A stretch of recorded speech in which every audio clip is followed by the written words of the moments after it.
ஆரம்பிக்குது. ஜிதந்தே மகாஸ்தம்ப சம்பூத விஷ்ணோ அப்படின்னா மகாஸ்தம்ப சம்பூத விஷ்ணோஹோ.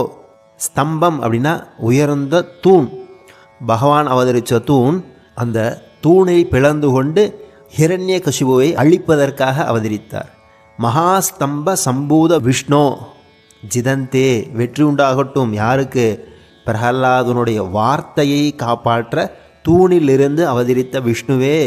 மகாஸ்தம்ப சம்பூத விஷ்ணோஹோ, மிக உயர்ந்த தூணில் இருந்து வெளிப்பட்ட விஷ்ணுவே, உனக்கு வெற்றி உண்டாகட்டும்.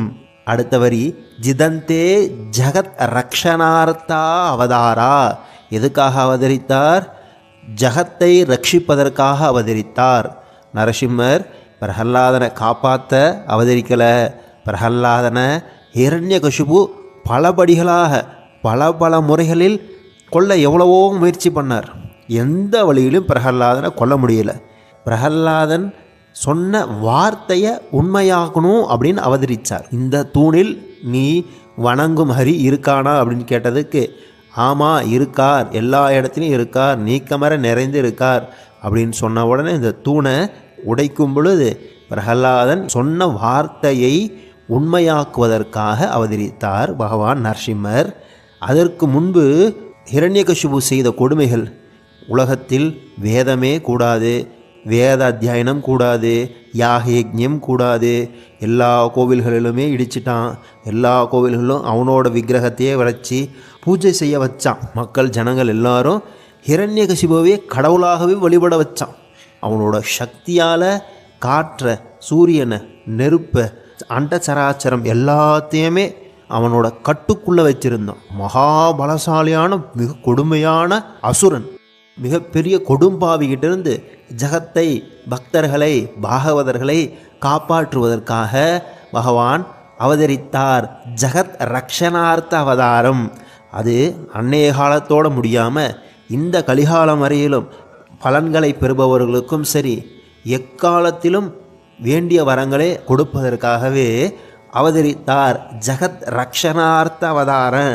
உலகத்தில் உள்ள அனைத்து ஜீவராசிகளையும் கரை சேர்ற்றும் பொருட்டாக, நன்மையை செய்யும் பொருட்டாக அவதரித்தவனே பகவான் நரசிம்மரே, உனக்கு வெற்றி உண்டாகட்டும்.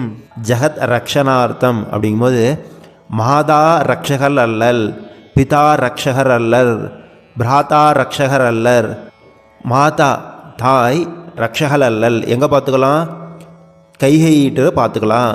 பிதா ரக்ஷகர் இல்லை எங்கே பார்க்கலாம்? அப்பா ரக்ஷகர் இல்லை எங்கே? ஹிரண்யகசிபுவே மகனையே கொல்லணும்னு துடித்தான்.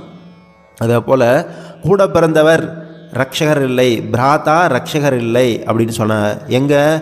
ராவணன் தன்னோட கூட பிறந்த விபீஷணனே அறிவுரையை, நல்லறிவை கேட்காம விபீஷணனே கைவிட்டான். விபீஷணன் ராவணன்கிட்ட கூட பிறந்தவர் ரக்ஷகர் இல்லை அப்படின்னு தெரிஞ்சுக்கலாம். பர்த்தா கணவன், கணவன் ரக்ஷகன் இல்லை. யார்?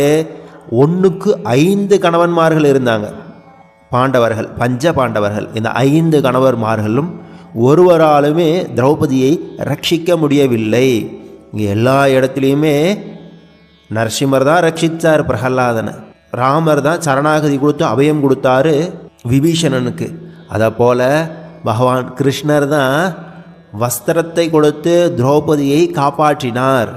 அதை தாண்டி பாரத போர் முழுக்க செஞ்சு தர்மத்தை நிலைநாட்டினார். எல்லாத்துக்குமே ரக்ஷகர் பகவான் மட்டுமே. அதை தான் ஜகத் ரக்ஷணார்த்தம். ஜகத்தை ரட்சிக்கிறதுன்னா எல்லா விதத்திலும் இருந்தும் நமக்கு ரட்சிப்பவர் பகவான் ஸ்ரீமன் நாராயணன், இந்த பாடலோத்ரி நிசம்மன் மட்டுமே அப்படின்றது தான் ஜகத் ரக்ஷணார்த்தம் அப்படின்னு சொல்லுவாங்க. 3வது வரி, ஜிதந்தே ஹரே பாடலௌத்ரௌ நிவாசின்.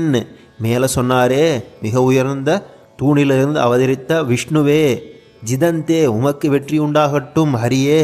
எங்கே இருக்கார்? பாடலௌத்ரௌ நிவாசின்.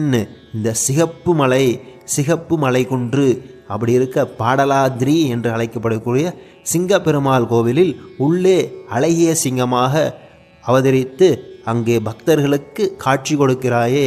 அப்படியாப்பட்ட அழகிய சிங்கரே, சிங்கப்பெருமாளே, உனக்கு வெற்றி உண்டாகட்டும். இப்போது அந்த ஊர் பேரே சிங்கப்பெருமாள் கோவில். கோவிலுக்கு மட்டும் அந்த பேர் இல்லை, ஊருக்கே அப்படி தான் சொல்கிறாங்க. ஜிதந்தே நிசும்ம பிரசீத பிரசீத. பிரசீத அப்படின்னா அருள் புரிவாய், அனுகிரகம் பண்ணுவாய், அடியன் மேலே கருணை கூர்ந்து அருள் புரிவாய். ஜிதந்தே மகாஸ்தம்ப சம்பூத விஷ்ணோ. ஜிதந்தே ஜகத் ரக்ஷணார்த்தாவதார. ஜிதந்தே ஹரே பாடலௌத்ரௌ நிவாசின். ஜிதந்தே நிசும்ம பிரசீத பிரசீத. அனுகிரகம் பண்ணுவாய், அருள் புரிவாய், பாடலௌத்ரௌ நிசும்மனே